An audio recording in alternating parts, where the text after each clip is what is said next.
இயற்கை சூழலில் மிக முக்கிய அங்கமாக உள்ள பட்டாம்பூச்சிகளின் ஹாட்ஸ்பாட்டாக மாறி வருகிறது கோவை மாவட்டத்தில் உள்ள வெள்ளலூர் குளக்கரை. காரணம் என்ன பார்க்கலாம்.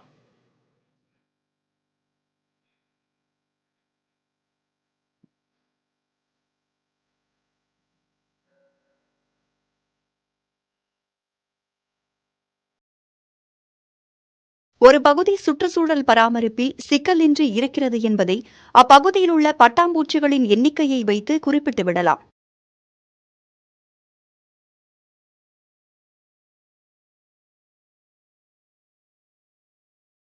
தமிழகத்தில் மட்டும் மொத்தம் 328 பட்டாம்பூச்சி இனங்கள் தென்பட்டுள்ளதாக இயற்கை மற்றும் பட்டாம்பூச்சி அமைப்பின் தரவுகள் தெரிவிக்கின்றன.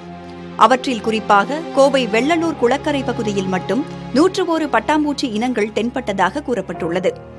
75 பட்டாம்பூச்சி இனங்கள் ஒரு இடத்தில் காணப்பட்டாலே அதனை பட்டாம்பூச்சிகளுக்கான சிறந்த வாழ்விடமாக, அதாவது பட்டர்ஃப்ளை ஹாட்ஸ்பாட் என கூறலாம் என்கிறார் இயற்கை மற்றும் பட்டாம்பூச்சிகள் அமைப்பின் பாவேந்தன். PMEGP ஸ்கீம்ல 10 லட்சம் கடன் வாங்கி சொந்த பிசினஸ் ஆரம்பிக்கணுமா? அது எப்படி வாங்கணுங்கிற சீக்ரெட்ஸ் தெரியணுமா? ஃப்ரீடம் ஆப்பை உடனே டவுன்லோட் பண்ணுங்க. 101 பட்டாம்பூச்சி வெள்ளலூர் குளத்தில் கிட்டத்தட்ட 30% நம்ம தமிழ்நாட்டில் உள்ள பட்டாம்பூச்சிகளில் 30% பட்டாம்பூச்சி வெள்ளலூர் குளத்தில் இருக்கிறதுனால வெள்ளலூர் கண்டிப்பாக ஒரு பட்டாம்பூச்சிக்கு உகந்த இடம், இல்லை ஒரு முக்கியமான இடம். எப்போ போனாலும் குறைஞ்சது ஒரு 20-25 பார்க்கலாம். ஆனால் ஒரு நல்ல ஒரு பட்டாம்பூச்சிகளை தெரிந்தவங்களோட நம்ம ஒரு இயற்கை நடை போனோம்னா குறைந்தது 40லேருந்து 50 வகையான பட்டாம்பூச்சிகள் எந்த டைமுக்கு நம்ம வெள்ளலூர் குளத்துக்கு நம்ம எந்த டைம் அப்படின்னா எந்த மாதத்தில் நம்ம போனாலுமே நம்மளால் பார்க்க முடியும். வெள்ளலூர் குளக்கரையில் ஆரவாரம் இல்லாத அமைதியான சூழலும் அதன் சூழலியலும் தான் பட்டாம்பூச்சிகளை ஈர்க்க காரணம். வெள்ளலூர் குளத்தை கோவை குளங்கள் பாதுகாப்பு அமைப்பு என்ற தன்னார்வலர் அமைப்பு பராமரித்து வருகின்றது. குளக்கரையை ஒட்டி மூங்கில், அதிமதுரம், எலுமிச்சை புல், சித்தரத்தை, காட்டு இஞ்சி, நெற்பவளம் உள்ளிட்ட பழமையான மற்றும் அரிய வகை மூலிகை தாவரங்களை வைத்து பராமரித்து வருகின்றனர்.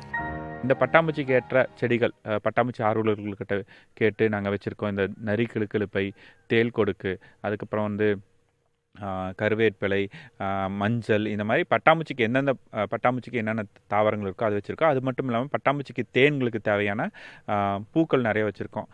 ஏன் பட்டாம்பூச்சிகளை இங்கே டெவலப் பண்ணுறதுக்காக இவ்வளோ ஒர்க் பண்ணுறோம் அப்படின்னா, மகரந்த சேர்க்கை நம்ம ஒரு பூ கனியாகிறதுக்கு முக்கியமான காரணம் மகரந்த சேர்க்கை.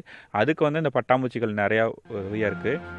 வெள்ளலூர் குளம் இயற்கை சூழல் சிறந்த பகுதியாக திகழ்வதால் அரசு கூடுதல் கவனம் செலுத்தி இப்பகுதிக்கு அங்கீகாரம் அளிக்க வேண்டும் என்கின்றனர். பறவை இனங்கள் மற்றும் பட்டாம்பூச்சிகளை பற்றி பொதுமக்களும் அதிக அளவில் தெரிந்து கொள்ளும் வகையில் நடவடிக்கை எடுக்க வேண்டும் என்பது தன்னார்வ அமைப்புகளின் எதிர்பார்ப்பாக உள்ளது. புதிய தலைமுறைக்காக ஒளிப்பதிவாளர் முத்துப்பாண்டியனுடன் செய்தியாளர் பிரவீன்குமார். PMEGP ஸ்கீம்ல 10 லட்சம் கடன் வாங்கி சொந்த பிசினஸ் ஆரம்பிக்கணுமா? அது எப்படி வாங்கணுங்கிற சீக்ரெட்ஸ் தெரியணுமா? ஃப்ரீடம் ஆப்பை உடனே டவுன்லோட் பண்ணுங்க.